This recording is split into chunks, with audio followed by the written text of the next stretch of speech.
asxaabtayda qaaliga ah soo dhawaada say tihiin ma fiican tihiin subax wanaagsan subaxdan waxaan idin qaybsanaa quraac maasha allah oo aadna iisu ah oona ka heli doontiin ilaahay idinkiisi inta waxaan ku wataa mishaari horta mishaarida ayaan ka bilaabaynaa insha allah digsigana geeya digsiga ayaa waxaa ii saaran biyo yar oo khayaasteedii markaas ah sidaa ujeedin biyo ayaa inta ii saaran waa bakeeri iyo nus biyo ah هذا إن شاء الله وحن شوينا وحن كوتا بورش كأي هذا استعمالنا إن شاء الله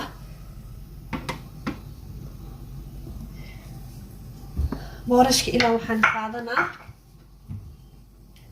إلا وحن خاضنا إن شاء الله إلى نص كوب أيان خاضنا إن شاء الله أيان شو عن كوضايا هي خاضنا سوق مسعودة يس